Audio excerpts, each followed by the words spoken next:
Good morning, this is the Eager Beaver Show. You are listening to a True North Eager Beaver Media Incorporated podcast.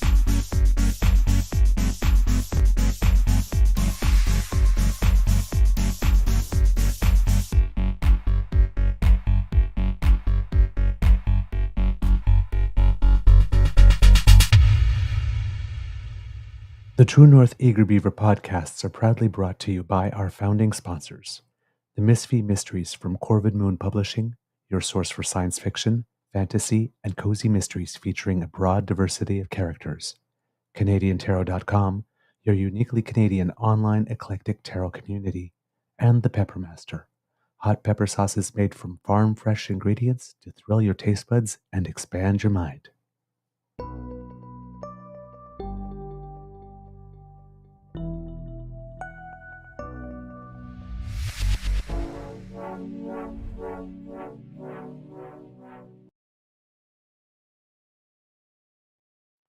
Well, good morning and hello, kids, and welcome to season 4 and episode number 496 of the Daily Beaver Morning Show here on the Crier Media Network.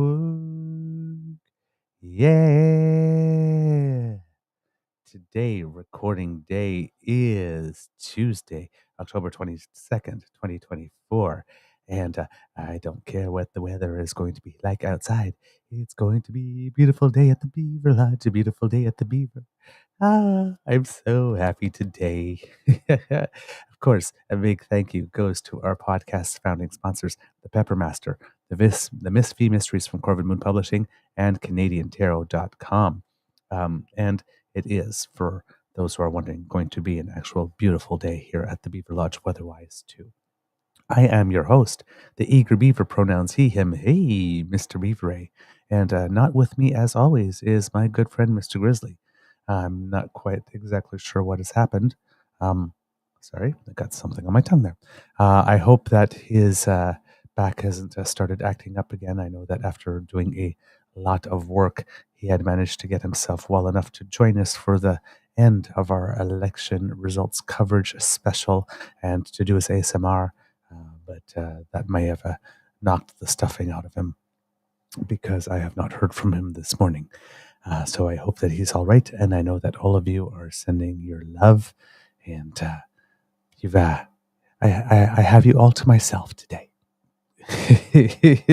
So extra snuggles for all of you from me.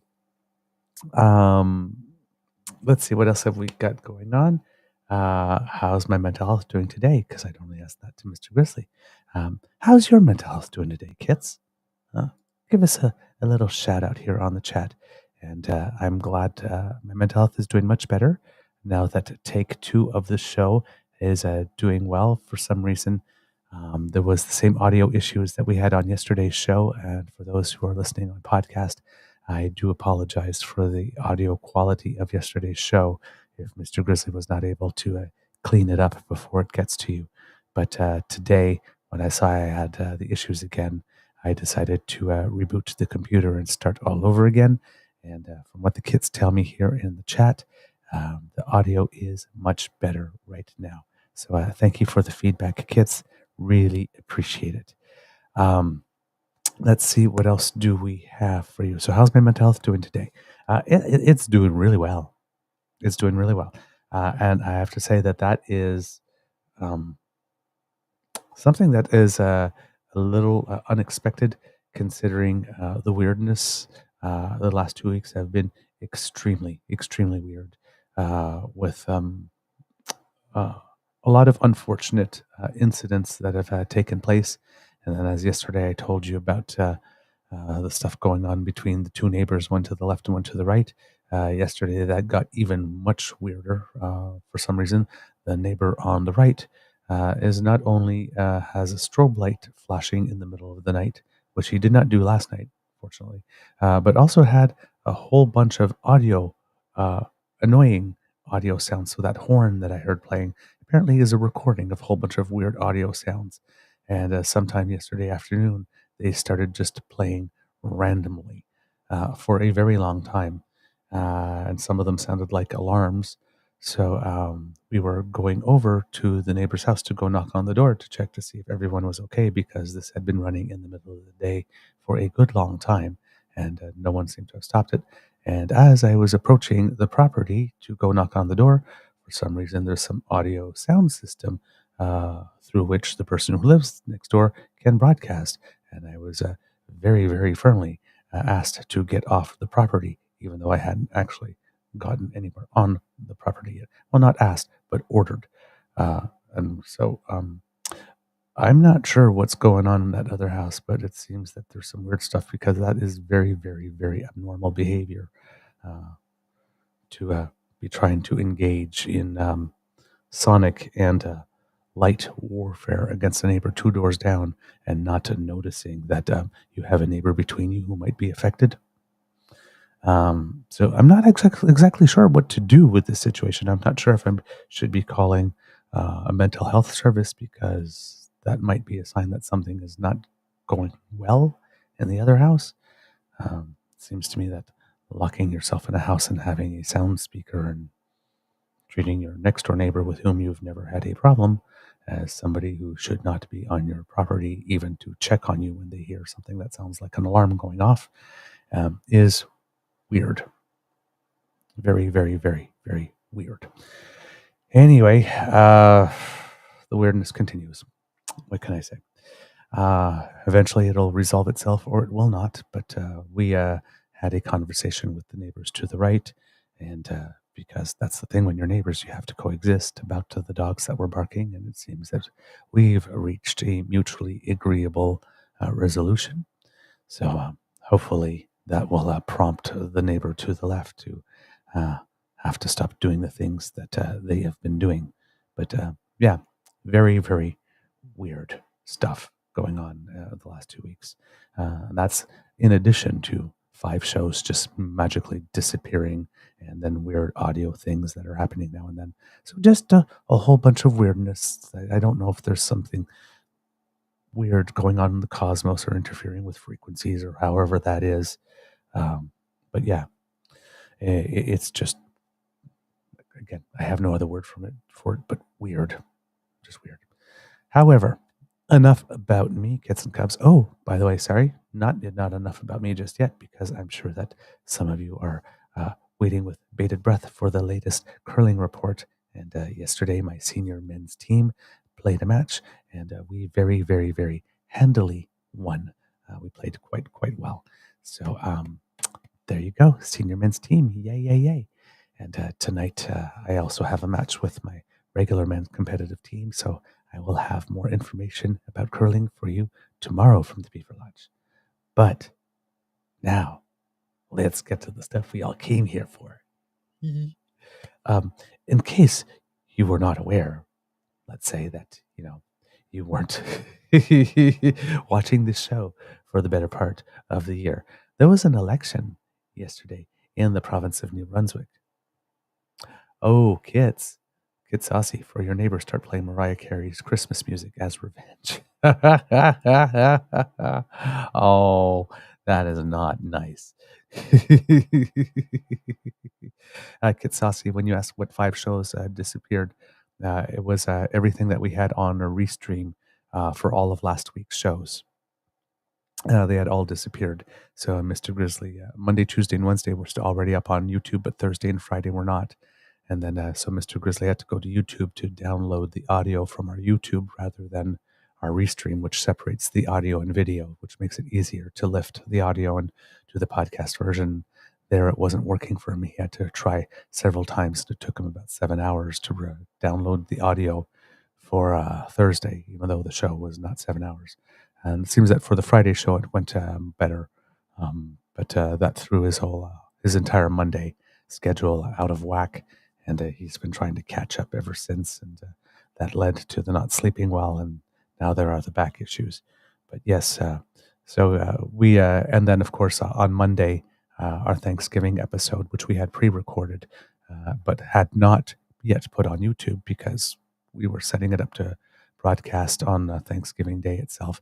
That one had completely disappeared, which caused Mr. Grizzly to have to try and recreate the show all by himself on the Monday as best as he could.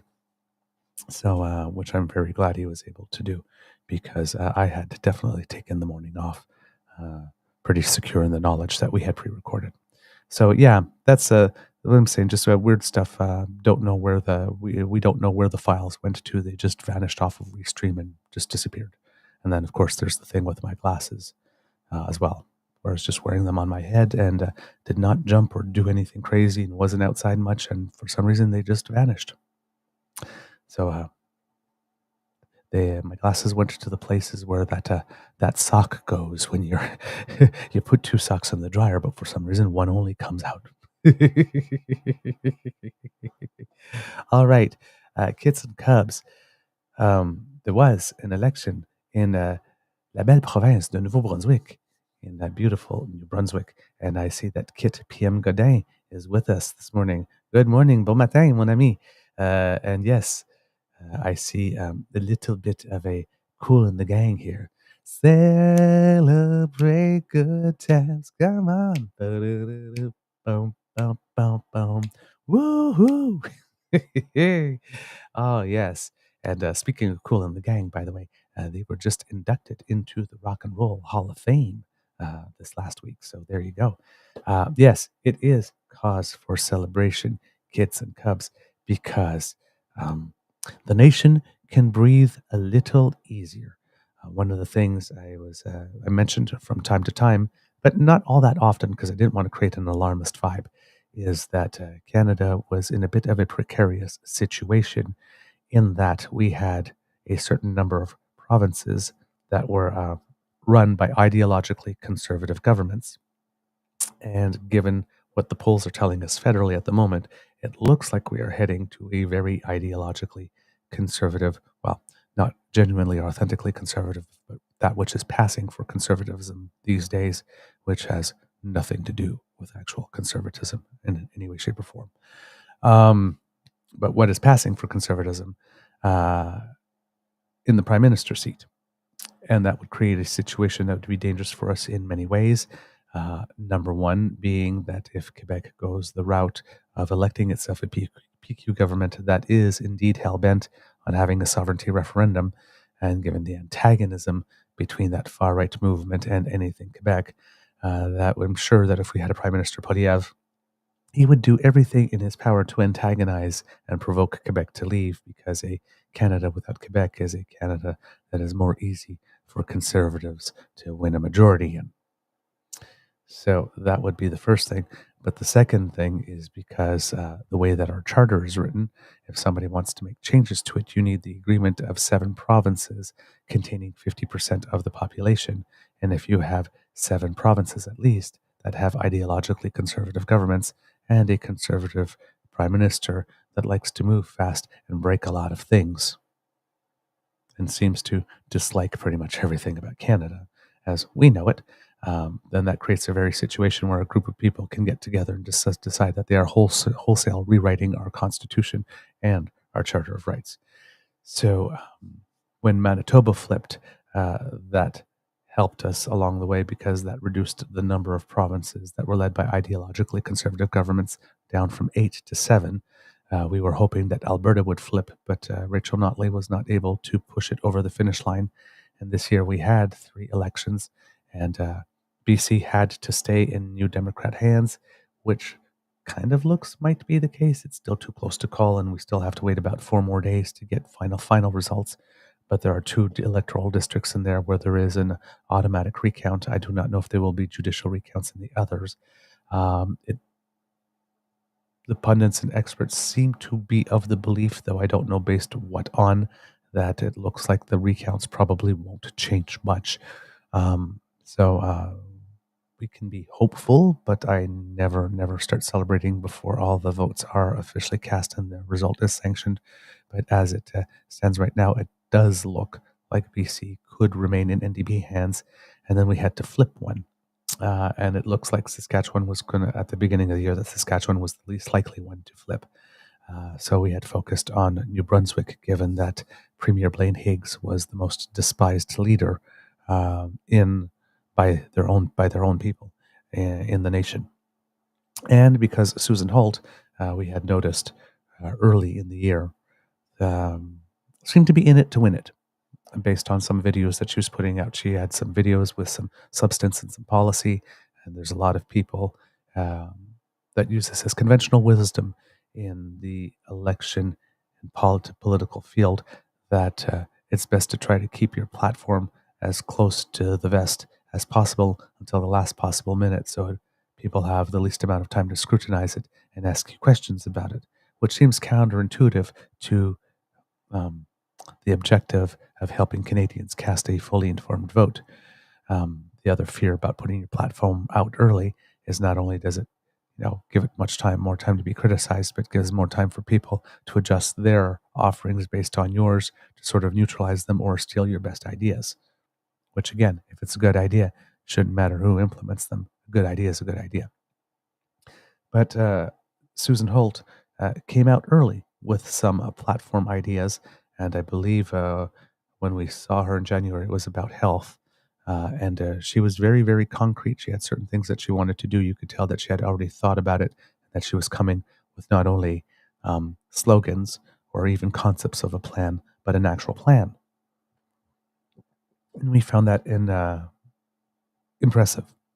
So we had her on at the end of January on the show in English, and then she agreed to do a second interview with us about 6 weeks later in French, because New Brunswick is a officially bilingual province, and we wanted to make sure that she was able to reach as many people as possible, and us too, of course. We very rarely get the opportunity to do an episode in French. We've only done 2 in our entire history, and one was when we had an interview with a candidate from Northern Ontario, where there's also a large French population, and we wanted to make sure that we would be able to reach out to them as well. But she did come on the show, and she did impress us there as well. And so we've been keeping a close eye on her, and we've had guests over the year on our show. We've had High Tide Hilda come on the show a couple times and give us some updates. She, by the way, sends her love. She's recovering from a little bit of surgery, and why she couldn't be with us near the end. But she seems to be doing well. So she says hello. And then we had Sean Rouse on the show, and we've had Gail Costello on the show, and we've had the former Mayor of St. John, Don Darling, on the show. And all of us have given us their perspective of what things were like on the ground and where they saw things going. And that all culminated yesterday in the actual election day and results. Now, weather-wise, things were much smoother in New Brunswick than they were in British Columbia, where that atmospheric river in certain places of the country, certain places of the province, has dumped over 330 millimeters of rain between Friday and Sunday, which is an incredible amount. And unfortunately, there have been some deaths. There's a woman in Coquitlam who had her house swept away, and a couple of people were missing. And lots of tragedy. And our hearts go out to the people that are out there, and we hope that things get back to normal order as soon as possible, although that will be very difficult for those who have lost loved ones or who have lost property or have suffered damage to property in amounts that would be concerning to anyone. So it's really sad what's going on there, and we will keep an eye on that to be able to bring you more. But so the weather was better, definitely, and the result was also better. Now in BC, a win's a win, right? You take it. But I was upset with British Columbia's result because, as you know, Kids and Cubs, one of my first reactions was, what the hell does that reaction in British Columbia say about us as Canadians? given that John Rustad clearly was an unacceptable candidate. I mean, that was not a serious candidacy in any way, and that was just a ridiculous offering, but yet it resonated enough. It resonated enough, right? Now we're all seeing the videos of people being interviewed in British Columbia saying that they voted for Rustad to get rid of Trudeau, which I'm not exactly sure how they thought that was going to happen, given it was a provincial election. I'm hoping that a lot of them were speaking figuratively to send a message to Trudeau federally, even though it was a provincial election. Let's hope that that's exactly what they meant and that they didn't actually think they were voting in a provincial election to oust Trudeau, because that would say a lot not only about our education system, but our media system and their ability to fulfill their duty to inform and educate on basic things regarding civics and how we govern ourselves. But in New Brunswick specifically, we finally got the repudiation that we needed, that we were hoping for, or at least, if I'm not going to say we, that I personally needed to see. The results of the election in New Brunswick are spectacular for those who consider themselves to be centrist or progressive, kits and cubs. But I will put this visual on the screen for you that we have courtesy of CBC, and it shows right here what the results are.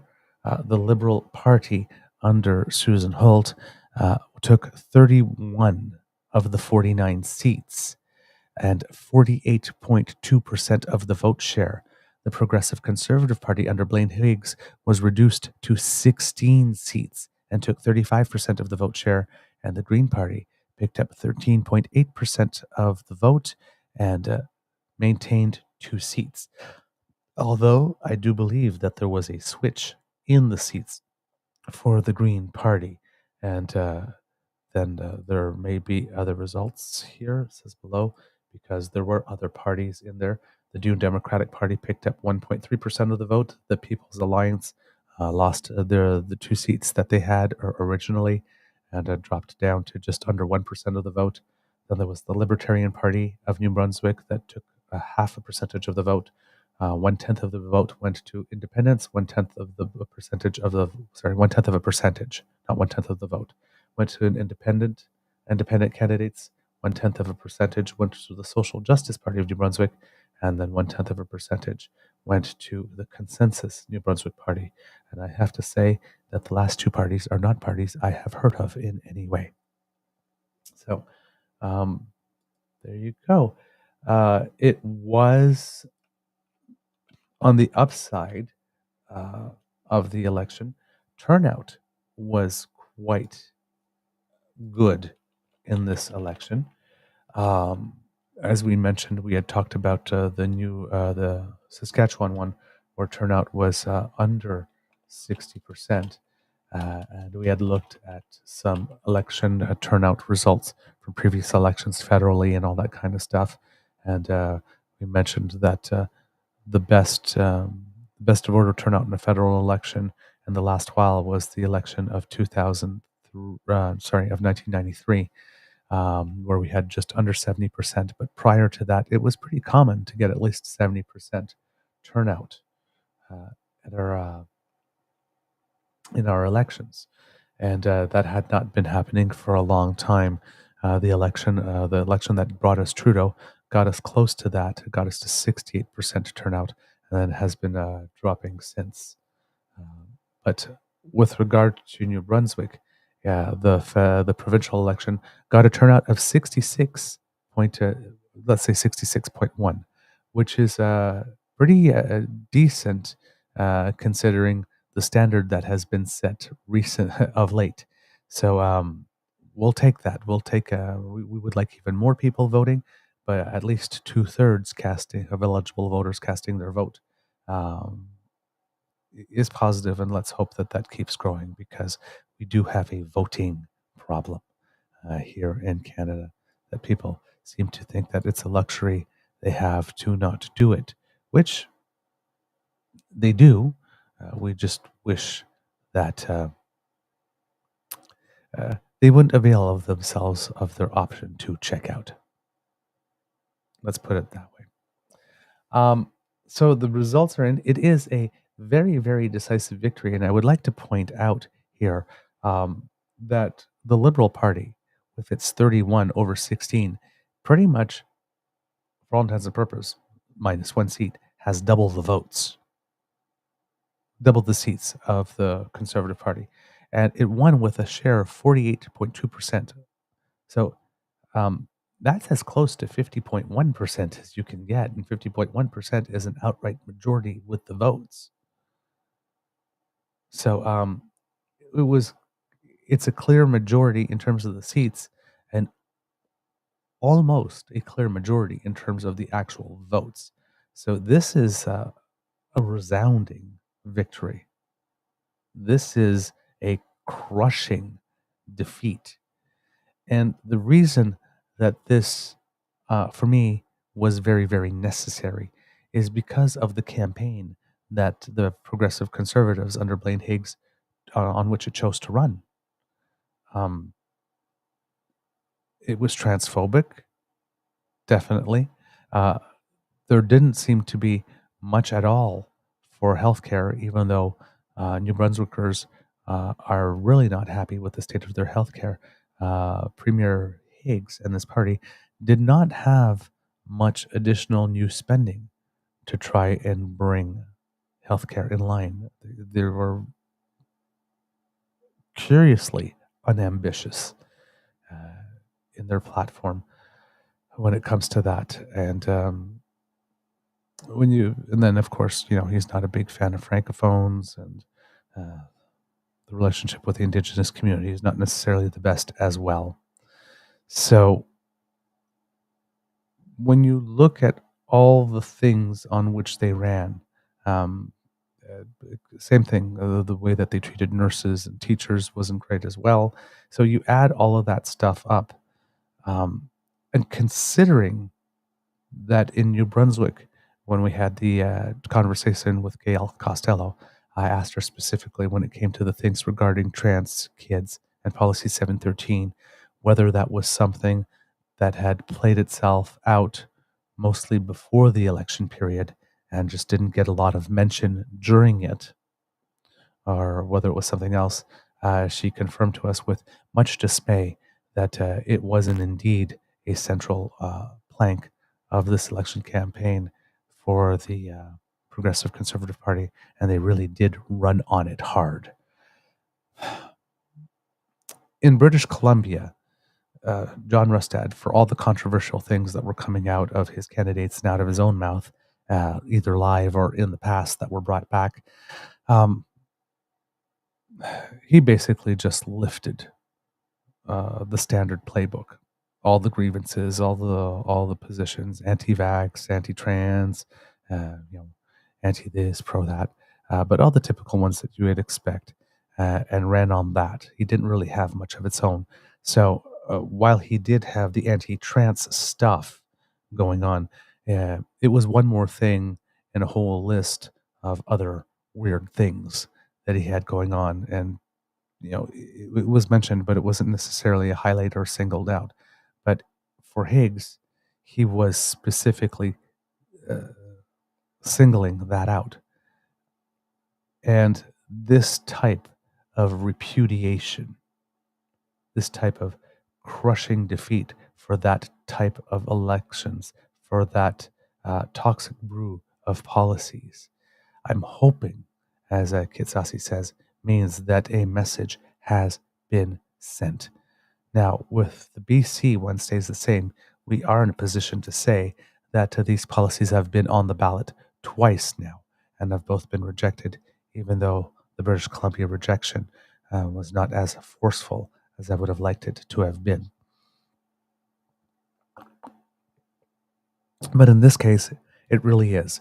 So hopefully, this will create a situation where some people in the media might feel a little brave and start asking federal conservatives whether or not they think they are running on a winning platform, given that it has failed twice. And the second time, rather spectacularly. Now, kids and cubs, let's talk about the leaders of these parties, because in Fredericton, I believe, is the place where the Green Party leader David Coon was riding. Fredericton Lincoln is his electoral district, and he did win it handily. At some point in the evening, he was trailing by a little bit, not a lot, but he won that handily, 3,646 votes to 2,307 for his closest rival from the Progressive Conservative Party. And I will put that up for you. And if you look at the bottom right-hand side of your screen, here's where you see the results. So that is David Coon from the Green Party maintaining his seat. And if we are lucky, because we were hoping to have Mr. Coon on the show in the lead up to the election, and he was not able to make it, but his office did express an interest on joining us after the election. So we might have him as a guest in the days coming. And that would be absolutely wonderful. We'd love to bring him to you. Now, also in Fredericton, but Fredericton South Silverwood is the electoral district that Susan Holt was a candidate, for which she was a candidate. And you'll see here, if you look at the bottom right, she won rather handily, 4,604 votes to 2,287, again, for her closest rival, Nicole Carlin. Now, here's the part, kids and cubs, where where I might remind you that petty is my favorite color. And I hope I am pronouncing this right, and hopefully, PM Godet, if you're still with us, you'll be able to tell me. But in Quispamsis, I will say, and please, you tell me if I got that right. If you look at the result there, kids and cubs, you will see another reason for which I am happy. I will just let that sink in while those of you who are watching live have an opportunity to take this in. But if you look at the bottom right-hand corner here, you will see that electoral district in which 74% of voters showed up to vote. Pardon me. Sorry, had to cough there.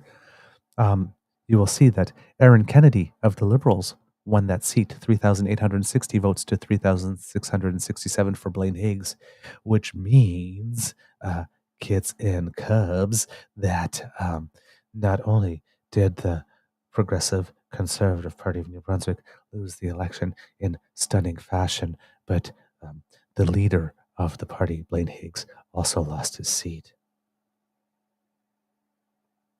Ah. Quel dommage. C'est choquant, hein? Oh my God. Yay. Yes. Bye, bye, bye, bye, bye. Can you tell I've been watching the Deadpool dance? Pam Gadet, if you can find his speech, it was so sad. And we will find his speech. We'll have to bring it to you on another morning when we have Mr. Grizzly with us here, but to play it, because there are snippets from each of the speeches that are probably good to put up. But yes, it was indeed a little sad. And Pim Godin says he learned he was not personally elected at the time of his concession speech. Oh, ho, ho, ho, ho. Oh, ow, karma. Gee, when you're a bitch, you're all in. Ow. Well, they do say that revenge is a dish best served cold. McCain fries cold. Mm. Mm. I will just say, tasty, tasty, tasty, tasty, tasty tea this morning. So, yes, uh, the progressive conservatives are gone, and Blaine Higgs personally is gone. Thank God. And since we are thanking God, kits and cubs, one of the electoral districts that we were covering yesterday on our show that had not been resolved yet at the time we left was the one for Hampton Fundy St. Martin's. And Hampton Fundy St. Martin's was grabbing an unusual amount of national attention because in Hampton Fundy St. Martin's, that was the electoral district in which a certain person that we have mentioned a few times on the show was running, and that would be Kits and Cubs. This person here that we will put up on our screen for you. If you remember this face, it is the face of Fatine Grasecci. Now, Fatine, if you have not been following the show, um, well, she describes herself as a humanitarian and advocacy worker since 1997. Other people would describe her as a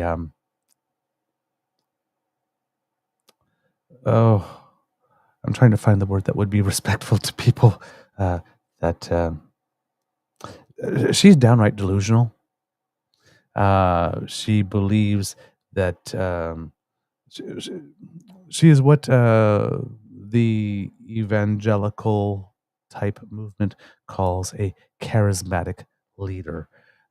She does stuff like speak in tongues and claims that she was able to bring back people from the dead. She's anti everything that is remotely progressive. And Blaine Higgs had lost a lot of people.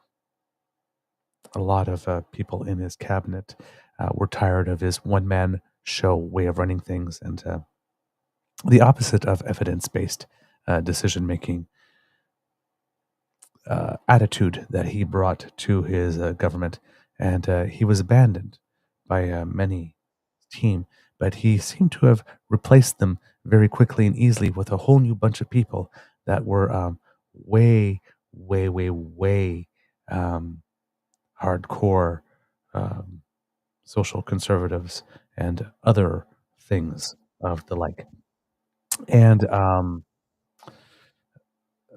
he seemed to have put a lot of stock in her. He was definitely writing very closely with her. And the fact that she too lost, and it seems that some people may have been under the impression that she had won or had been elected, because that came up during our show that a few of the kits thought that she had been confirmed elected, but she has not. So the movement has been rejected. The party has been rejected. The premier has been rejected. And that lady, who is the face of that type of movement and thinking, even nationally, has also been rejected. So hopefully that will cause the media to start asking some very uncomfortable questions of leaders such as Daniel Smith and Scott Moe and Pierre Poilievre and even Doug Ford, who sort of plays footsie with the concept now and then, even though he hasn't said he's all in yet. That do you think that maybe these type of policies are toxic and not what Canadians want? And let's see what they have to say. Because total repudiation. It makes me so happy. Kids and Cubs. For those who are listening at home, you have not seen him slide in, but we have Grizzly. Hello, sir. Welcome. Good morning. I woke up like, 10 minutes ago. I slept right through my alarm. You needed it. I guess I just needed it. Yeah. I didn't hear my alarm at all. and it'll go for like 10 minutes if I don't turn it off. I didn't even hear it. Second alarm, didn't hear. So I'm like, I guess I needed to sleep. So I'm not fully awake yet. I got to make some coffee. Although I just thought I would be remiss to not chime in for a few minutes at least, at the very least. Sorry about that. Body needed the rest. That's all right. Since you're here, my friend, how's your mental health doing today, sir? When I wake up, I'll let you know. All right. I'm really, honest to goodness, I rolled over. I'm like, why is the sun up? Lola's right beside me. What is going on? 8 o'clock? What the hell? What the hell? What the hell? We have P.M. Godin that also says all French or districts said no to the progressive conservatives. I noticed that in certain areas. I noticed that in certain areas. I'm going through the list and I'm reading the names of the electoral districts as I'm going down, and it's like Belle-Dune, Haute-Terre des Pissiguit, Chipigan, Les Îles, and in all of them, it's like, oh yeah, the Liberal candidate won 5,021 votes to 1,100 or Wow. 1,111 to the Greens because the PC candidate picked up 530. So yeah, I think the Francophones made it very clear they don't like Blaine. Of course, Blaine Higgs made it very clear to Francophones that he didn't much care for them either. So And Canada's only officially bilingual province. yeah, the memo got sent through the grapevine that we don't vote for this guy. He is not our friend. Clearly. Yeah. So, Mr. Grizzly, then, do you have some? Please tell me you have some feelings about this election decision while I sit here and bask. I'm very, very excited to see the province of New Brunswick has chosen common sense, believe it or not. I love how the Conservatives always like to say they're the common sense Conservatives, but they very rarely, if ever, are. Especially with, and I talked to family when I was down there, and I said, why is there a surplus? There should not be a surplus. You either pay down the debt or you put the money into services. And every single person that I spoke to is the same thing. Our healthcare is failing horribly. So hopefully now that we have Susan Holt, I say we, the royal we, if you will, if Susan Holt is now the premier, and we will, make sure that she stays in line. If she does, if any politician steps out of line and does something stupid, we're going to call them out on it. Right. And we've said this as much to her as, but I hope we can get her on the show in the very near future to have a chat and let her know how happy we are for the people of New Brunswick, because I'm happy for the people of New Brunswick. Mm-hmm. I'm pleased for her, but I'm happy for the people of New Brunswick, my friends, my family, those who need somebody who actually cares about them and doesn't just care about maintaining the circle of power. She wants to make a difference. We know this because we've interviewed her. We spoke with her as a person, not as a politician. We spoke with her as a person. She wants to make a difference. And I think she will. I honestly believe she will. How long is it going to take before she can get in and start making changes immediately? Well, it won't take long because she has a majority government, which I'm never excited about a majority government because, Yep. And I can understand that, except for in this case, because that movement needed to be crushed. It did. This is what majority governments are for when you really need to send a message that track that you've been on, bad news. Well, here's hoping that, it started, BC, have they picked their leader yet? Or are they still counting the ballots? We've got to wait until the 26th to get some type of full confirmation. Yeah. So BC failed miserably. New Brunswick succeeded in choosing a path forward for the people, literally for the people. And I think that this was not a case of voting somebody out. I don't think that was the case in this particular election, because usually in Canadian elections we don't vote somebody in, we vote somebody out, and I don't think that was the case here. I think they voted somebody in because they desperately wanted somebody to do something for the people and not for the rich corporations that own the province, and we know who they are. For the people as opposed to the people. Exactly. Mhm. So let's see how this goes. I mean, I'm very hopeful for Susan. I'm very hopeful for the province. I'm very hopeful for New Brunswickers. I think she will get in there and look at that surplus and go, "Why is this not being spent on healthcare and education?" Right? I mean, immediately she can make a difference. Oh yeah. Let's hope things work well for her. She absolutely can. I mean, one of the main policy planks, right, was to establish and support 30 community care clinics that offer local collaborative care from a variety of health professionals. So just that alone will be a pretty big initiative in the province.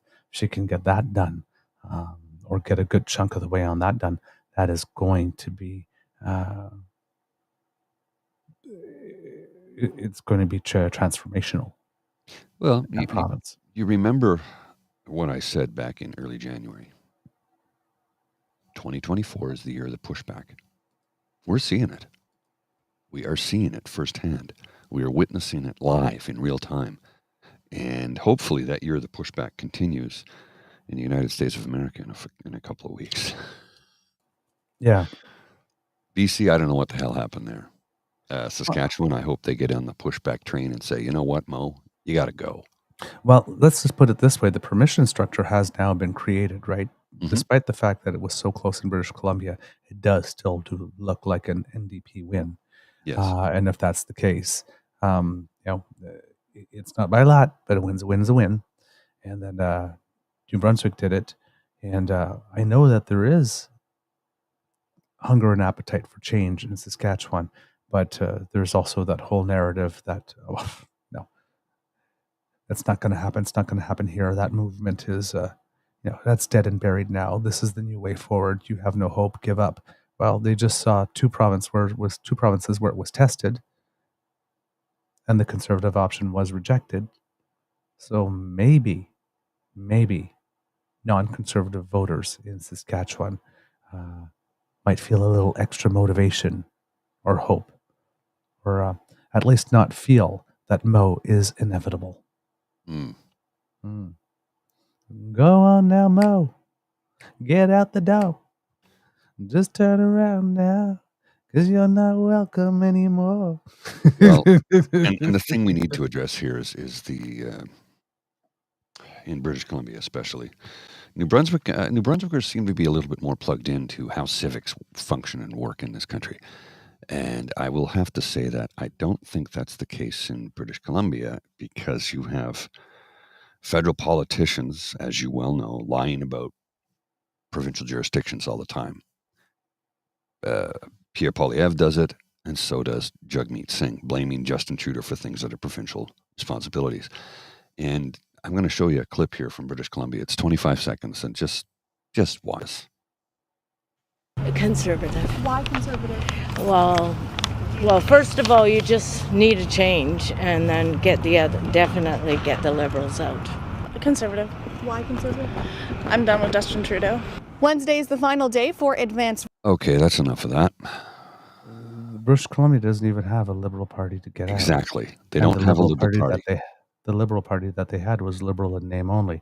Speaking of it being in name only, Christy Clark, it seems that our press is out there pumping it, saying that Christy Clark is ready to compete for the leadership of the Liberal Party of Canada should Justin Trudeau sit down. I'm thinking, or truer headline, Conservatives plan hostile takeover of the Liberal Party, because she is not liberal in any way, shape, or form.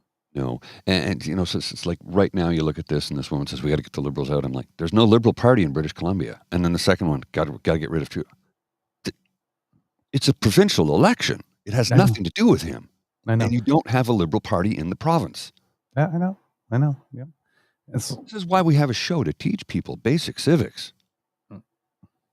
Now, so had they said, because we won by voting provincially so much for another party, we want to send a signal federally. That's one thing. But it's like, but if you actually did think that you were voting to get Trudeau out of office or to get rid of the Liberals in a province where there isn't even a Liberal Party.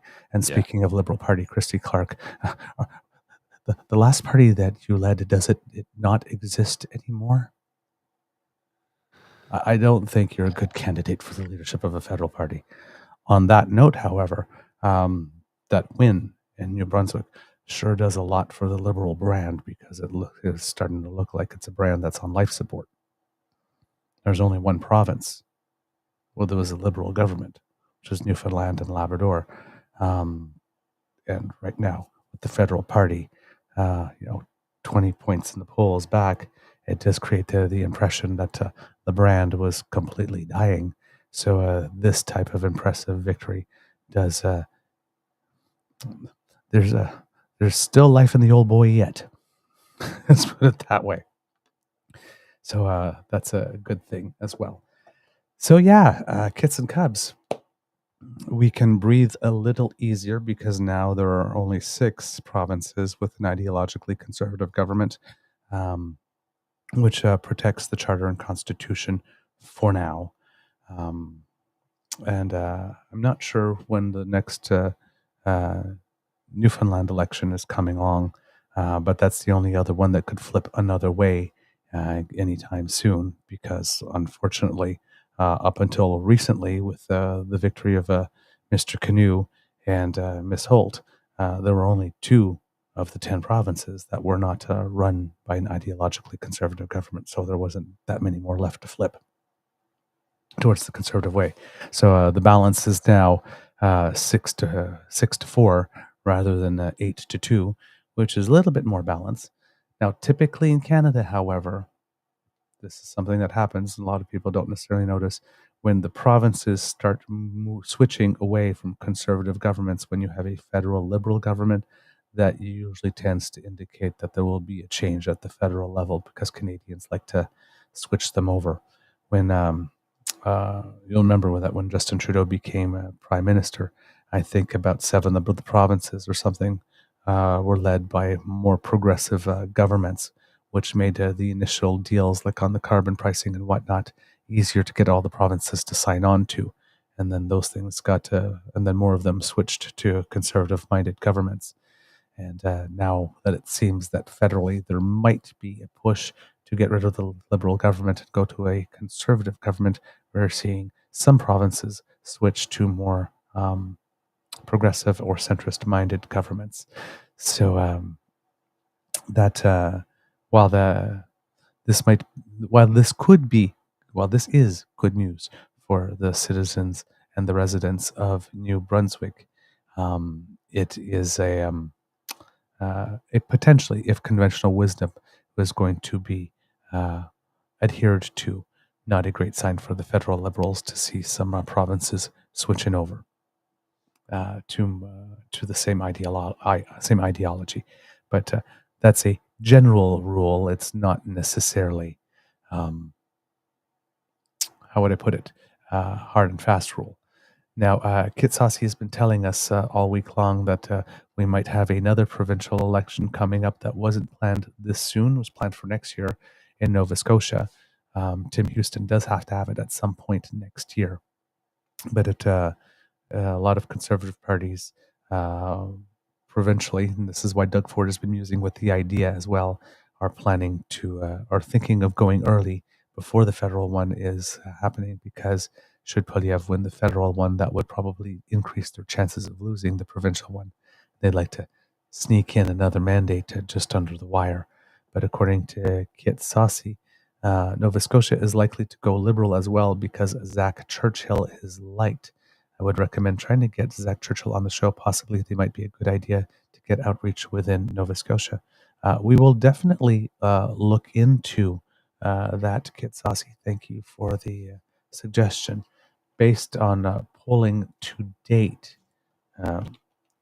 it seems that Nova Scotia, 338 indicates that Nova Scotia was very clearly in PC hands, but the last update to the polling numbers there was actually March 9th. So a lot of time has gone, and a lot of things may have changed on the ground since then. So it's actually kind of interesting that there's not more updated public opinion polling from that part of the world. And in Newfoundland and Labrador, right now they're showing 40%, Liberals and PCs, but that was way back in May. So again, nothing there. But yeah, Newfoundland and Labrador is the only other one that could switch the other way. And it's not like there isn't a history of conservative government in that province. Well, and the conservative government in Newfoundland and Labrador is vastly different than the federal conservatives, number one. And number two, the people who live in that province are well aware of that. Yes. And the next Newfoundland and Labrador general election will have to take place on or before the 24th of November 2025.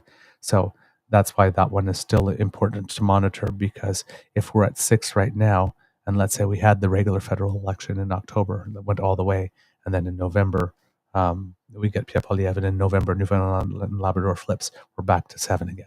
Mm-hmm. Right. So that's why I would really like Saskatchewan to flip as well, because one more would have me breathing way easier. Oh, yes. Way easier. Well, it's, that if there's enough conservative-run provinces and the federals, conservatives, were to get in, they use a notwithstanding clause. They can change our Charter of Rights and Freedoms and take away stuff from us in a heartbeat, because they wouldn't even need to use it. They could just rewrite it. That's true. Yeah, because if they could get the 7 premiers to agree, because correct. The Conservatives are not necessarily a monolith in Canada. The Quebec Conservatives and the Prince Edward Island Conservatives are way different than the other ones. So that might be a saving grace, but there might be some things common to all conservative ideologies that even they could probably subscribe to, which would not be in the interest of all of us. Well, here's the thing, though. I think even under the Blaine Higgs premiership, that New Brunswick would have said no, because you had how many people in the party who just said, no, I'm out. There's actual progressives in that party. Right. Unlike the province of Ontario, where I don't think there's any progressives left in the provincial party. I say that because I thought Scott Aitchison was one, but he seems to have gotten on the Doug Ford train.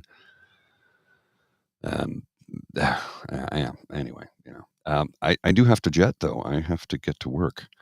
So sorry I was late this morning, kids and cubs. Life happens sometimes. But I'll see you tomorrow. I got to go. I got to get to work. We'll talk to you later. All right, my friend. Thank you for stopping in. Take care. All right. Oh, what a wonderful surprise. Yay. I have so much more left doing the show when he's here. It definitely makes it much easier. And then Kit Sassy tells us that Claudia Chender is the leader for the NDP in Nova Scotia. Kit Cassie Lake, yes, the SK Saskatchewan MLA that brought his rifle into the legislature stepped in poop again big time this week. Hopefully the Saskatchewan voters pay attention. Don't know exactly how it is he did that, because to be totally honest, as I've been focusing on the 2 elections that have just taken place, I've kind of taken my eye off Saskatchewan for the last 5 or 6 days. But that's the next one that we're getting ready for. Next Monday, that will be the election. So hopefully I will have more Saskatchewan news to bring to you over the next days to help our listeners and viewers in that part of the country decide on their vote. And hopefully I might be able to get a guest in from Saskatchewan to come and chat to us, even though it's a bit last minute. But the initial efforts that I made prior to the Rich Bean drop, unfortunately, drawn, I should say, did not yield anybody sending us a reply to come to talk to us about what was going on the ground there. But I do have a couple other people in mind, and hopefully I will be able to make that work to bring you some of that type of content before the election, kids and cubs. All right. I think that's the most of the stuff that I have with regard to the New Brunswick election. It'll be very interesting. Right now, we still say Premier-elect Susan Holt until she is officially sworn in. So I said, congratulations, Premier-elect. Good job to everyone in the party that did so well. Of course, a big congratulations to everyone who ran in the election, both in British Columbia and in New Brunswick. It takes a lot of courage and dedication to present yourself, and regardless of the fact that we may or may not agree ideologically on certain things, it is still a big commitment. Pardon me.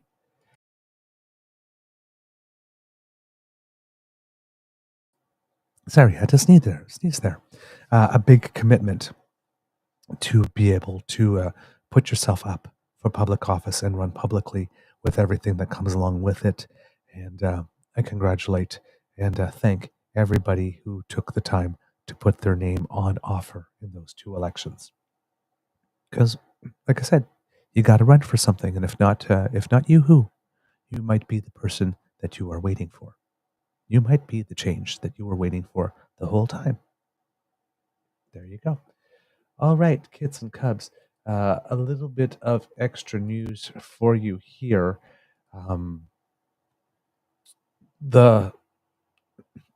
It's a thing, it's not a thing, revolt within the Liberal Party that a lot of the media keeps on trying to pump. Not sure how big a thing it actually is, but it seems that it is going to come to a head in some way, shape, or form on Wednesday at the Liberals' caucus meeting. Every Wednesday, there tends to be a major caucus meeting before a question period. I think that's common to all the parties. They get there and they sort of go over what's the plan for the next week and yeah, see what's going on. Kit Cassie, you sent the link. Oh yes, on Jeremy Harrison. Yes, I do remember that. Yes, indeed. Yeah, I will try and see if I can have a chance to look that up and bring it to people during this show. He is expected to face what's the way that it's being described is expected to face the most serious challenge to his leadership to date. Now, there have that we know of. There are two MPs that are somewhat public. The first one has been talking about it for some time now. He hasn't been new. His first name is Lauren. I wish I could think of his last name off the top of my head. Unfortunately, it's not coming to me. But he has been on the record for a good while now as saying that the Liberal leader should go. And now there's a new MP. His name is Sean Casey from Prince Edward Island. And he is also saying the same thing, that he's been hearing it a lot at his door, and that the Prime Minister should very, very seriously considering taking his leave at this time. He says that he has signed on to a letter calling on Trudeau to resign, arguing it would be in the best interest of the country to let someone else take the reins. He said that he wouldn't say how many of his colleagues have signed, however. And that number, we've heard 30, we heard 50, we heard that it really wasn't more than 2. The other MP, Wayne Long is his name, is what it was, who called for Trudeau to step down, but that was back in June. He said that on Monday that the letter had more than 20 signatures and as many as 40 of the Liberals' 153 members, which would be a significant chunk. But this letter, which is being described in the media as a demand that he go, seems to be described by Wayne Long himself more as, quote, it's basically just a letter that's asking for reflection and change. I think the letter basically sets the tone for a very frank and open discussion, and I mean, obviously, about leadership. So we'll see how that goes forward. but there's a couple of articles here that I'd like to bring to you with regard to that subject, kids and cubs. And the first one here has to do, it's from iPolitics, from the Canadian Press. It says Parliament returns amid partisan wrangling, rumblings about Trudeau's leadership. And this is from yesterday morning.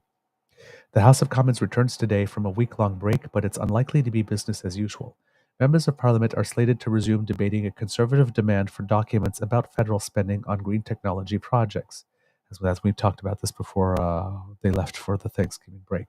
The matter of privilege has all but paralyzed House business as the Liberals try to maintain a grip on an increasingly fractious minority Parliament. NDP leader Jagmeet Singh has also written a letter to House Speaker Greg Fergus requesting an emergency debate on recent RCMP allegations that agents of the Government of India were linked to cases of murder, extortion, and coercion in Canada. Canada expelled 6 diplomats, and India has in turn expelled 6 Canadian diplomats as diplomatic tensions continue to escalate. In the letter, Singh says, quote, "The severity of the situation and the danger it poses to all Canadians," unquote, warrants the emergency debate so that parliamentarians can discuss potential actions to protect Canadians. An NDP spokesperson said if Fergus approves the request, the debate could take place as early as Monday evening. On Wednesday, Prime Minister Justin Trudeau is expected to face the most serious challenge to his leadership to date. Several media reports have detailed the plans of a group of Liberal MPs to confront Trudeau at the party's Wednesday caucus meeting over sagging poll numbers and gloomy electoral prospects. The precise strategy and breadth of the attempt to push Trudeau to resign remain unclear, though some MPs who spoke to the Canadian press on background said the number of members involved is significant. Trudeau could sidestep both problems by taking the controversial step of proroguing Parliament, which would end the session and set the stage for a fresh throne speech. Some political watchers have mused the move would allow time for a Liberal leadership race if Trudeau were to step down. The Prime Minister also plans to soon shuffle his cabinet to replace 4 ministers who don't plan to run again in the next election. A general election is scheduled to be held in October next year, but could come sooner if the Liberals lose the confidence of the House. So that's from the Canadian Press. And with regard to that last little bit, I'd like to issue a gentle correction on myself because when I was talking about the 4 ministers, Philomena Tassi, who is Minister for Ontario Development, so that's an regional economic portfolio, and Carla Qualtrough, who's the Minister for Sport, and Dan Vandal, who's the Minister for Northern Affairs. And the 4th one was Marie-Claude Bibeau, who I had said was the Minister of Agriculture and Agri-Food. That is incorrect. She was once the Minister of Agriculture and Agri-Food, but in the most recent shuffle had been, well, not most recent shuffle, but in a recent shuffle had been moved to Minister of Revenue. And she is leaving because she is running for the mayor of Sherbrooke, I believe it is. So, and as we mentioned, Philomena Tassi is leaving because her husband seemed to have suffered from some strokes, and there's a decline in his health that makes it such that she should be spending more time at home, in her estimation. And Vandal and Qualtrough are ministers that have been in the cabinet, I believe, since the beginning of Trudeau's term in office. And 9 years is a lot to give. Dan Vandal, in particular, has been in elected office, whether federally, municipally, or otherwise, at any other level, for about 30 consecutive years now. So these are hard to spin as people leaving the sinking ship because there are plausible other explanations, but it is still 4 ministers, not the highest ranking, not the highest public profile ones, but leaving, which gives the opportunity for another cabinet shuffle and to promote a couple of voices up within the party as they prepare to show us what type of offering that they will have for us in the upcoming federal election, whenever it is ultimately to be held. According to CTV, with regard to this, Liberal MP Sean Casey is the first to publicly confirm that he has signed a letter calling on Prime Minister Justin Trudeau to resign, arguing it would be in the best interests of the country to let someone else take the reins. As an internal revolt brews, that wording might be a little much. Few Liberal MPs who are not in the cabinet are publicly defending the Prime Minister. The upcoming caucus meeting on Wednesday appears to present the most serious challenge to Trudeau's leadership to date. Casey, an MP from Charlottetown, told reporters on Monday that he has signed the letter asking the Prime Minister to resign, but would not say how many of his colleagues had also signed. He first came out to say he no longer supported the Prime Minister last week. Casey argued that Canadians are no longer listening to Trudeau, making him a distraction from the government's work. Quote, voting is an emotional exercise. It's not based on logic or reason. If it was based on logic and rational thinking, we'd be 20 points up, not down. But there's been baggage accumulated. People have tuned him out. Several media reports have detailed that a group of Liberal MPs plan to confront Trudeau at the Wednesday caucus meeting over sagging poll numbers and gloomy electoral prospects. Didn't I just read that in another sentence? Really weird. The precise strategy and breadth of the attack. Okay. It is. Okay. This one is also from the Canadian. So it's the Canadian Press article, but a little longer with some more quotes here. Environment Minister Stephen Guilbeault told reporters on Monday that while he understands people may want change after seeing the Prime Minister in power for 9 years, he continues to back Trudeau. Quote, I've not seen that letter and I haven't spoken to any of my colleagues who allegedly would have signed that letter. What I would tell them is if I was to sit down and talk with him is that the Prime Minister has my support. Other Liberal backbenchers would only say they're saving that conversation for Wednesday. Quote, we need to have this conversation in caucus, Zamir Zuberi said. The Liberal Party has no mechanism to force a leader out, leaving the decision to resign or not entirely up to Trudeau. The attempts to oust the Prime Minister came at a particularly precarious time for his minority government, as the Liberals try to maintain a grip on an increasingly fractious Parliament. The debate on a Conservative demand for documents about federal spending on green technology projects dragged into its 11th day, and the matter of privilege has all but paralyzed the House business for weeks.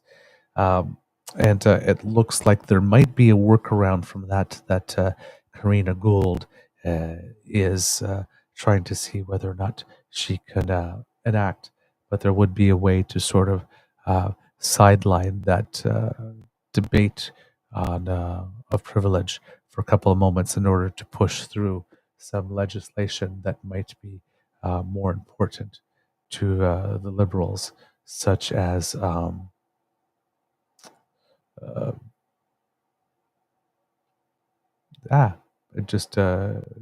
their citizenship, laws, legislation that they were considering. According to iPolitics here, Government House Leader Karina Gould has served notice of a motion that could hit pause on the debate for just long enough to put the government's proposed changes to Canada's citizenship laws on the legislative fast track. If adopted, the motion would have MPs circle back to second reading consideration of the bill, quote, immediately, with just 10 minutes of speaking time and 5 minutes for questions and comments allocated to each recognized party, as well as the Greens, after which it would be deemed to have been passed at all stages, including third reading, which would clear the way for it to move on to the Senate. As per standard House rules, Gould could put the motion forward during routine proceedings as early as tomorrow afternoon, or possibly even later today, although that would likely require unanimous consent to circumvent the notice requirement. If and when it makes it onto the floor for consideration, it would effectively put the ongoing privilege debate on pause until it has been dealt with, although it would likely require the support of at least one other party to force it to a vote via closure. The New Democrats are on the record as backing the bill, although that doesn't necessarily mean they're prepared to help the Liberals get around the procedural standoff currently underway over the privilege claim. A procedural standoff, by the way, that I'm not sure the Liberals are too upset about. Just saying. It does, however, offer a preview of a strategy that in theory could be deployed to allow other high-priority, time-sensitive government initiatives to go forward while the privilege debate drags on. So, yes, it does seem that there will be a manner for the government to get some business done if they really do want to, but it would involve invoking closure and other types of procedural wrangling. According to Kit Cassie Lake here, Dan Van Dal will be missed. He is a Métis voice on a federal stage. That is indeed true, Kit Cassie. Indeed true. All right. That's it for this part of it. So we'll see what happens with this in terms of, we'll find out more on Wednesday, whether it is more just a letter asking for things to be reconsidered more than it is a push to say you have to go. Because right now Well, none of us know. It's just being framed that way, a little breathlessly by the media. And that could be indeed what it is going on. I'm not saying it's not. It's just that we don't have anything in the public domain that confirms that that's exactly it at the moment. Um, the other thing that is going on, sorry, I have to cough,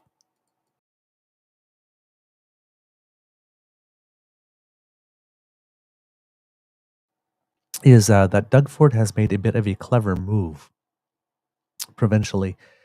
Jane Philpott, who was the federal minister of health and someone in her very short time there, had established a reputation for being a person that would have had the potential of being probably one of the best ministers of health federally that we had had in a long time.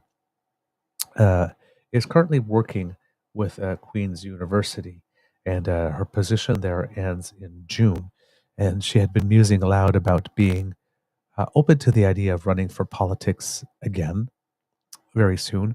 And she had showed up at an event from the Ontario Liberals to speak about something regarding healthcare, which got speculation flowing and tongues wagging about her seeking a seat within the Ontario Liberal Party. It seems that that is no longer an option for her that we know of.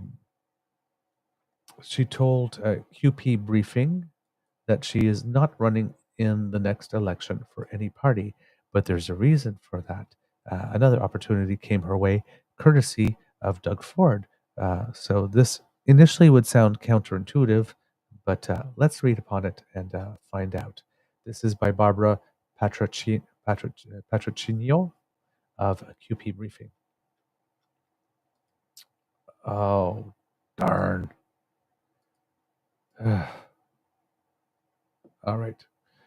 They want me to, unfortunately, sign in. I'm so sorry, kids. I thought I was already signed in to it, but it appears that I was not. And for some reason, the sign in prompt is not showing up. All right. Well, clearly that is not not working for me yet again today. Unfortunately, kids, I'm so sorry. I was looking to bring this information to you through this source because I do like QP Briefing. It is a very, very, very good source. For some reason, my link in is not working today.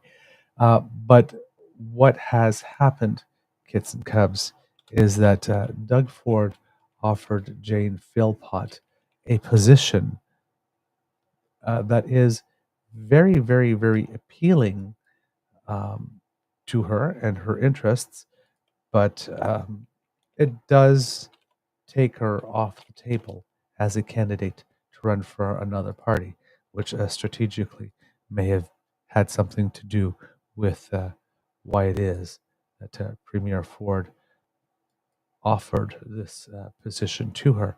And I am having the worst amount of luck.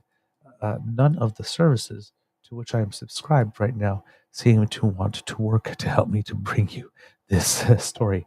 Okay, here I finally have one for you through the Globe and Mail.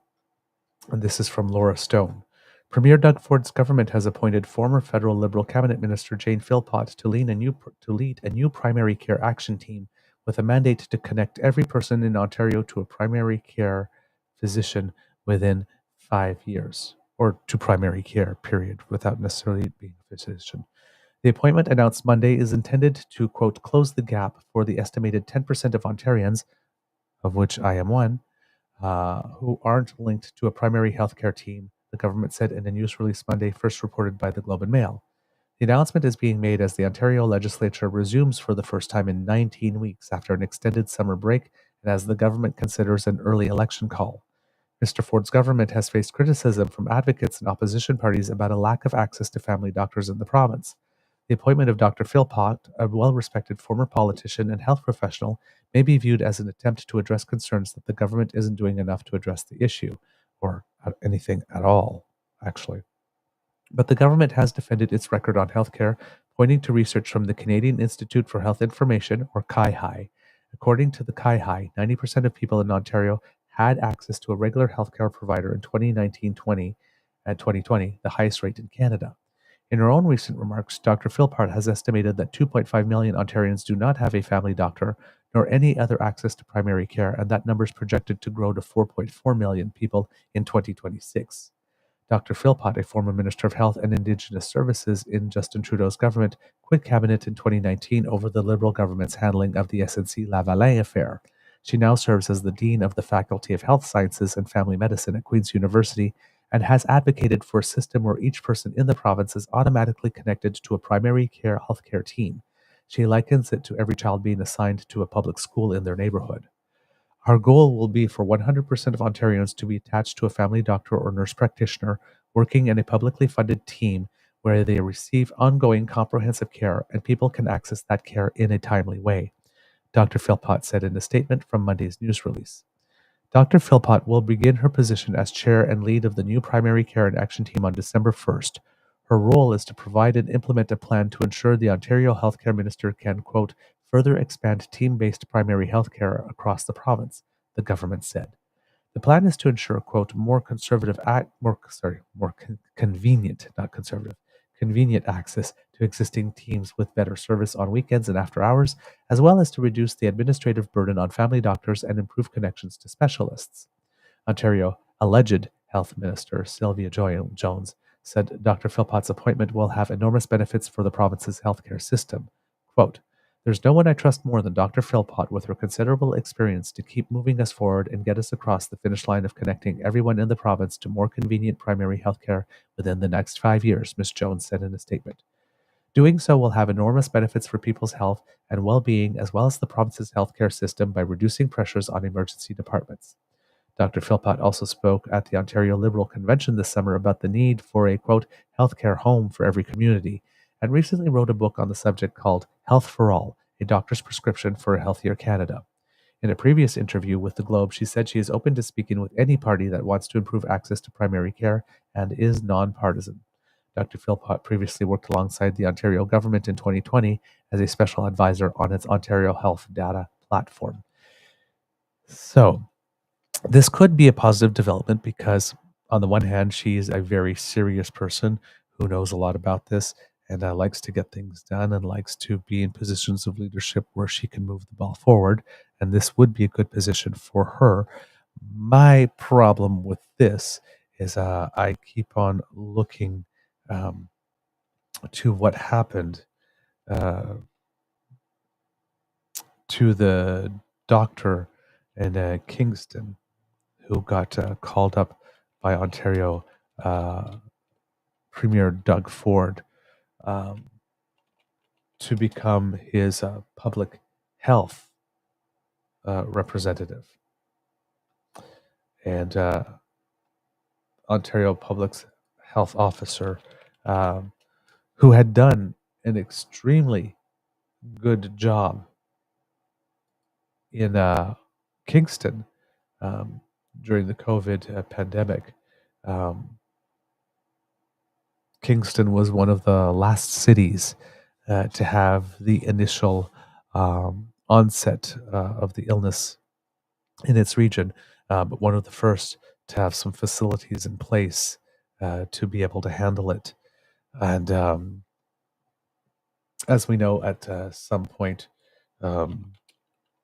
whoever was the public health officer in Ontario got removed from their position, and this person was brought in by Doug Ford. And then, unfortunately,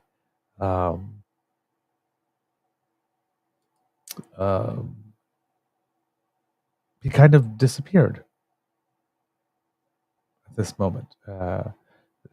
He's known as the Chief Medical Officer, and this is Dr. Kieran Moore, his name is. seem to slowly and slowly and slowly vanish into the background. And a lot of us who are here in Kingston could not understand some of the decisions that were being made provincially because they seemed pretty, um, I won't say diametrically opposed, but not in line with decisions that he had made when he was doing the work for the city of Kingston specifically and for our region. And then he just seemed to vanish so much in the background that he completely disappeared. So Doug Ford, for all intents and purposes, neutralized him and made him useless. And I'm hoping that that's not the case for Dr. Philpott, and that's not the plan for her. Now, if it is the plan for her, I do believe that Dr. Philpott is the type of person that has the integrity necessary to call that out and walk away from the position. I mean, it's not like she hasn't done it before. She was a cabinet minister. And she walked away from that position when there was something that she had a problem ethically with. So I think that she's the type of person that if she noticed that she's just being placated and her reports are coming out, but she's being ignored, probably wouldn't stay in the position for the full term. So hopefully Doug Ford knows better than to try this with her.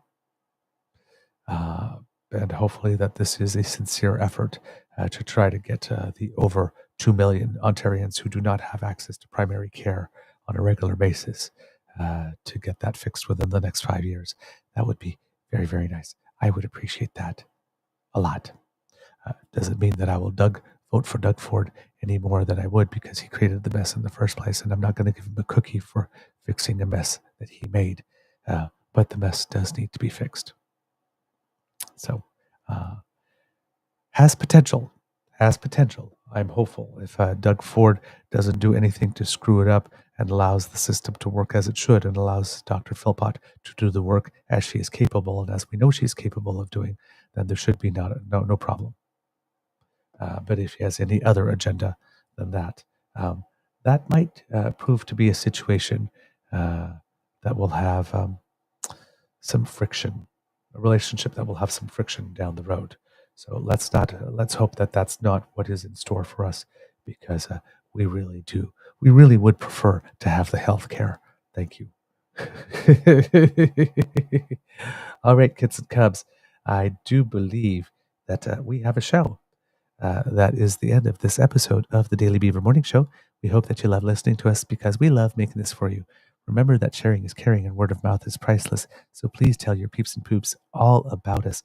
We love it when you do, and we are very grateful that you do that. Now, kids and cubs, if you would like to make sure that you do not miss an episode, you do not have to, thanks to the Ray Girl, because she sponsors our pod page. And if you scan that QR code that has just appeared right here on my screen, that will bring you right to it.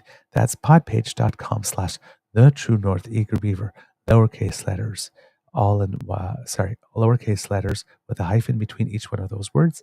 And when you go there and click on subscribe, when we have something fresh off the bandwidth, it comes directly to you. And thank you so much to the Ray Girl for sponsoring that. She's been doing this for a while now, and it really does help us out a lot. Now, if you would like to support us in other ways, kits and cubs, you need to make like Kit Elaine and surf yourself on down to the True North Eager Beaver Media Incorporated YouTube page, where we have some buttons for you. Like, share, and subscribe. Click them all.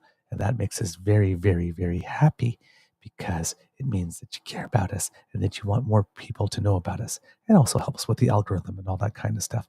So thank you so much for all that you do there. Now, if you would like to support us in yet another way, and by another way, in this case, I do mean financially, we do need and appreciate your help. And you can do that by going to our coffee page.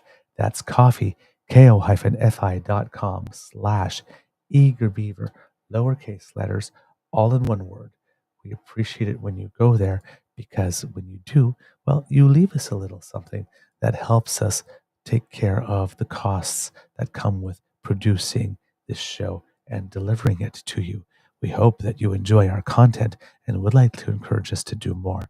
And you can do that by leaving a little tip in our jar there, as have, because I promised that this would be coming, Kit T. Wigmore, who sent us something earlier this month with a little encouragement. Thanks for all the work day in and day out, and sometimes on weekends and from the pubs.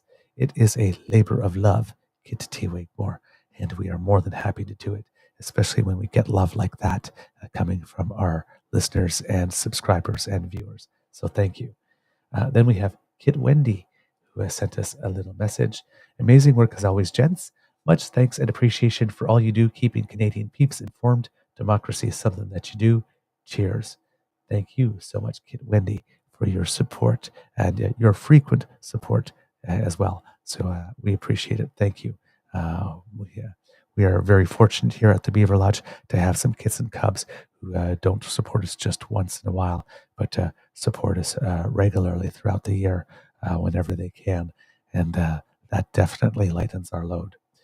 We also have from Miss Shadika, but it seems that these are from the kitties, Milo, Gemma, I believe, and I can't remember the third kitty's name. I am so sorry, kits and cubs. Miss Shadika, if you're there and you can remind us so that we can give a shout out. But this comment says, meow, we purr, love you. Buy some catnip. So we got catnip money here at the Beaver Lodge as well. You know what? I ain't too proud. Athena is the third one. There we go. Thank you so much.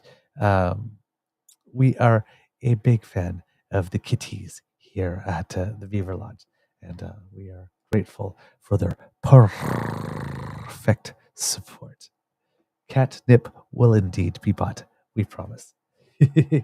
And then Kit Cassie, who recently sent something saying, thanks, lads. My Saskatchewan neighbors are enjoying your podcast, running the grain cart this late harvest. Hello, Saskatchewan neighbors. Thank you so much for joining. Thank you so much for taking the good word of Cassie Lake and testing us out, taking us out for a test ride and deciding that you like us. We are so glad that you joined us. So that's some love for the kids and cubs who have sent us some love themselves over the last few days. Miss Shadika says that Milo is watching me on the TV right now. Hey, kitty, kitty, kitty. Who's a pretty kitty? Who's a pretty kitty? Oh, man. I love it. I love it. Thank you so much, kids and cubs, for all your love, all your support, all your encouragement. And like I said, if you scan that QR code that's in that top corner and you want to support us that way, please do. As I mentioned again, coffee, ko-fi.com/eagerbeaver, lowercase letters, all in one word. Everything that you do is appreciated. Now, if you are not able to support us financially, please don't worry about that. Do not worry a second more. As we say in New Brunswick, worry pas man. Just don't worry. Because the gift of your attention and your participation is the one that we cherish the most. It really does mean the world to us when you interact with us.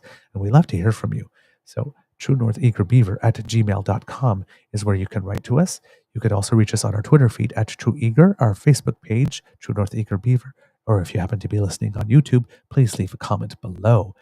We do read everything. We're not able to answer everyone, but we do read everything, and we do thank you for what it is that you send us, good, bad, or ugly, so long as it's constructive.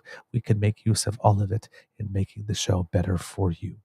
Thank you so very much. Now, if you're listening on Apple Podcasts, please, some stars and some reviews do help with the algorithm and help us be known. So leave a little something there. We very much appreciate that as well. Because democracy is something that you do. If you are in British Columbia and if you are in New Brunswick, take a few days off, pat yourself on the back for your success and your hard work, especially if you did any work in the polling offices and the returning offices over the course of the election. We are very, very grateful to your commitment to democracy and community service. Smooth elections do not run without you, those of you who are working at the polling stations, and before that to make sure that the election is safe and secure and everything is counted appropriately. Thank you for your service to the nation. And if you live in Saskatchewan, remember that kids don't allow kids to do democracy alone. So please plan your vote, prepare to go. There doesn't seem to be any advanced polling stations in Saskatchewan, so there is only the day of the vote on the 28th. Talk to people around you about voting, about how excited you are to vote. Motivate them to get out. Bring someone with you. Make it a group activity. It's very important. We need to get the ballots in the boxes, and hopefully we're able to show Mo the dough. Bye-bye. Because that party has been in power for 17 years. It's looking for a fifth term or something. And here we are, we're wondering about Trudeau. Has he been around too long? He's going for a fourth term. That's very rare. And, you have going for 5 terms in Saskatchewan with the same party, and nobody's asking, well, isn't this out of the ordinary? It is. So hopefully the good people of Saskatchewan decide that they are going to make a change. Words of wisdom, kids and cubs. I will say in terms of words of wisdom, we often don't do this, and it's very important. But whenever you are engaged in a project, you've done something, you're volunteering, you've got a big task at work, you're engaged politically, and something happens, that's good. And even if you don't get the result that you want, because always take some time to celebrate your efforts. Give yourself a little pat on the back for getting involved. Do something nice for yourself. But celebrate the effort as well. Don't just celebrate the result, because the effort is where it is. I mean, everybody likes to win and everybody likes a good result. Yes. But, right, as the saying goes, you miss 100 of the shots you don't take. You got to put in the effort. You got to get yourself in the game. So regardless of the result if you got involved in the game, if you paid attention, if you researched candidates, if you phone banked, if you knocked on doors, if you went to vote, if you encouraged other people to vote, anything that you did do to promote democracy, and even if that's just you yourself showing up to vote and making sure that you did cast your vote, celebrate your efforts. Okay? It's a very important stage, and people skip it a lot. And that's where it gets very easy to burn out if you don't take little moments along the way to go, yay me, or yay this, or good job. Because if it's always about the final result, sometimes projects last a long time, right? Sometimes you're working on something for years before you get the final result and the payoff.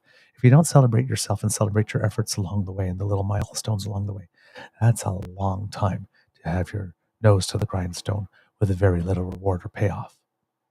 So it's an essential part of being a community active, is taking some time to celebrate your efforts. So please do that. Kit Saucy in particular, I hope that you do that. Because you did really good. And I'm very proud of you. And Dan, I believe you had some debating going on recently. So I hope that went well for you.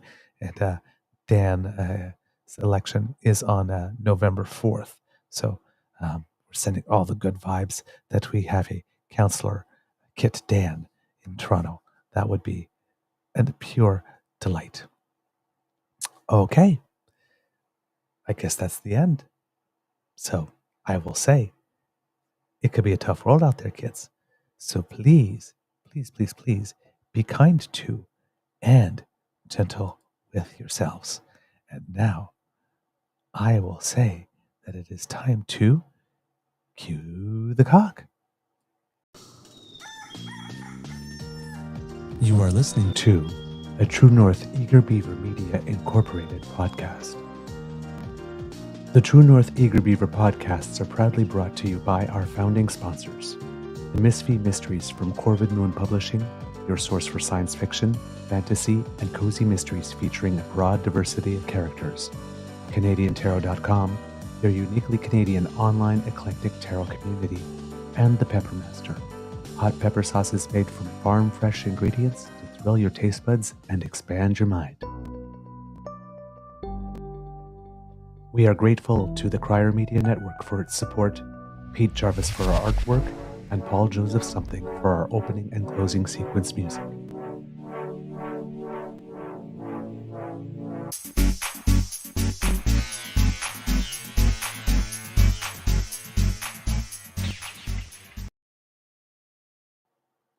All right, Kits and Cubs, since I cannot leave you without a little Easter egg here, another dad joke for you. What friends should you take out to dinner? Why, your taste buds, of course. And what do you call a fake noodle? An impasta. Bum, bum, bum. There you go. Some good jokes that you could share at the family table. And Kid Dan goes, last night debate, and yes, it did, Douglas. It did go well. Way to go, Kid Dan. I am so happy for you. All right, kids and cubs, have a beautiful day, and we will see you tomorrow morning. All right. And now I am off, just like magic. Poof, and I'm gone.